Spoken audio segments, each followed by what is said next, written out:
with the first game because I know that we have picks in this game. It's Villa versus Liverpool. Villa are at +600, Liverpool -220, Liverpool -1 at -140. Liverpool team total, they score 3 goals as +160. Mark O'Hare tempted by Liverpool to score 3.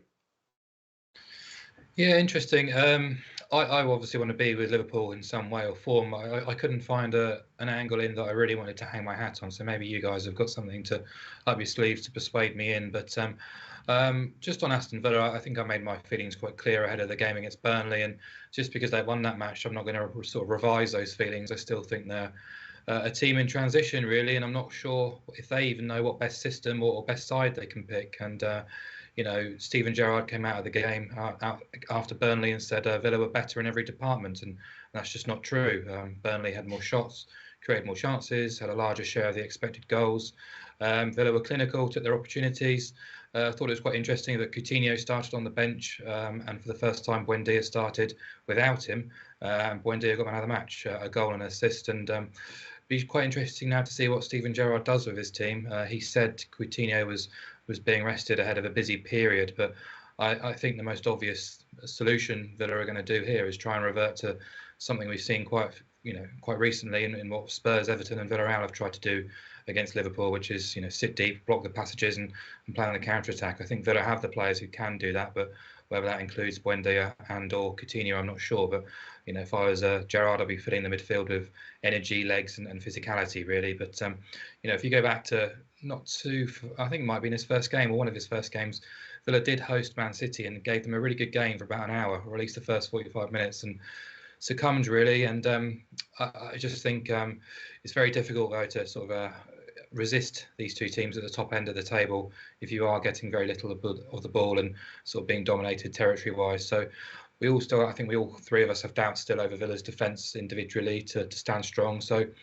yeah, Liverpool obviously want to bounce back after the weekend.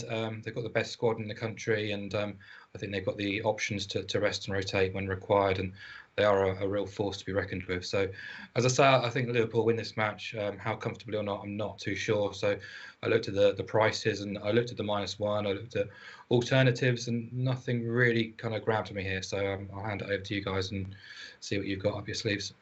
Stinch, I was so close to just going Liverpool team total over 2.5, especially with the goal difference. Because if Man City slip up and Liverpool get their win, then it may well come down to it. So they've got to keep their foot down.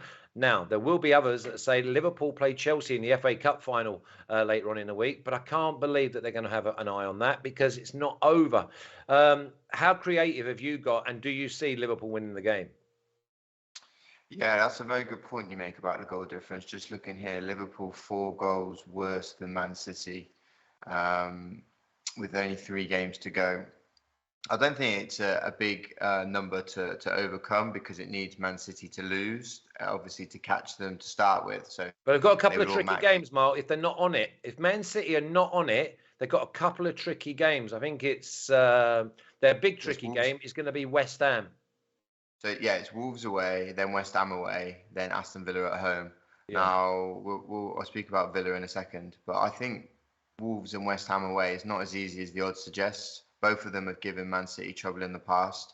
Wolves have won home and away against City, albeit Adama Traore was the star of the show on those occasions, but they still have the other players to defensively keep Man City at arm's length. And West Ham have had a fantastic season, and I thought maybe they might be a bit down after the Europa League exit, but they rocked up in Norwich and scored 4. They've already knocked Man City out of the League Cup at home this season. They beat Liverpool at home this season. They've beaten Chelsea at home this season. So I think they'll definitely give them a good game. I can actually see potentially City drawing maybe both those games. And then if Liverpool were to win all their 3, then Liverpool would pip City by 1 point. So there is a little bit of sort of ifs and buts about the team total and that sort of thing, and one eye on the cup game. I think the first and foremost, Liverpool try and make sure they get the 3 points secured and then go from there. Aston Villa's record under Gerrard, I'm quite surprised really, because I'm not saying this because I'm a Liverpool fan, but I've mentioned it before. Like, I do think he's a very good manager, and you have to look at the job he'd done at Rangers and then see that Van Bronckhorst has continued on that good work as well and arguably improved them. I mean, what an achievement to make the Europa League final without like Key Maruf and and Alfredo Morelos and knock out the two top teams two of the three top teams in Germany. It's just fantastic.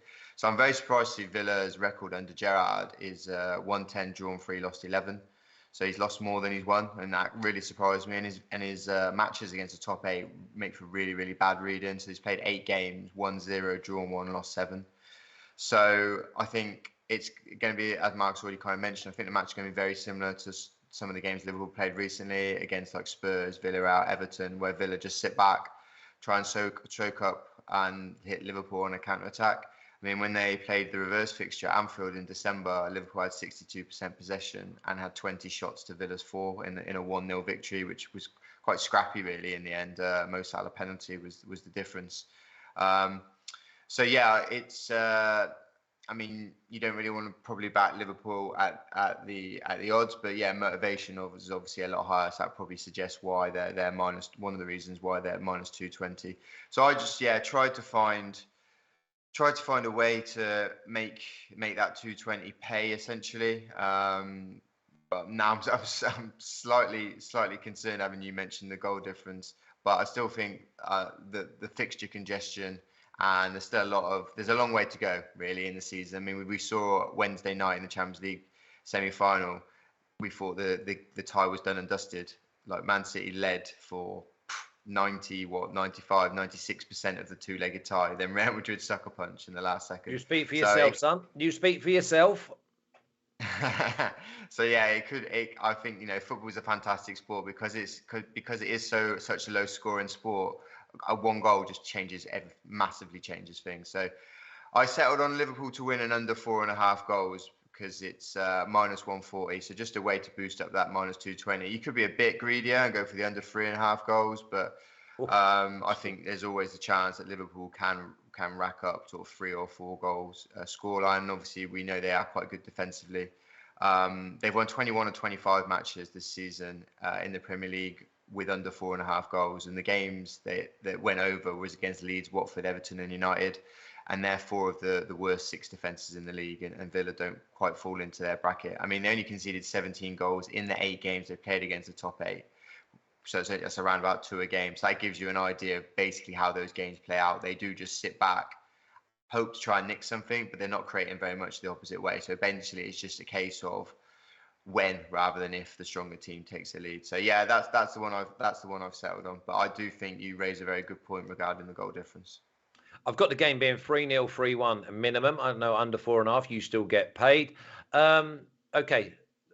The big problem I have with Villa is their resistance when Liverpool go ahead. I don't think that they're good enough to be able to handle Liverpool's movement, and especially in 1v1 situations. And normally you say 1v1, you think of fullbacks and wingers with the ball. That's not what I'm thinking. I'm thinking that the strikers coming into holes, dragging people towards the ball, leaving spaces in like important pockets in box. I think Liverpool are far too intelligent. And then you throw in the conspiracy theory of Liverpool's favourite son putting up a performance against Liverpool when Liverpool need the points. I know he's a professional, but Villa are just not good enough for me. I wouldn't go, obviously, with Liverpool win to 0, because I think Villa have got the ammunition to maybe score out of nothing.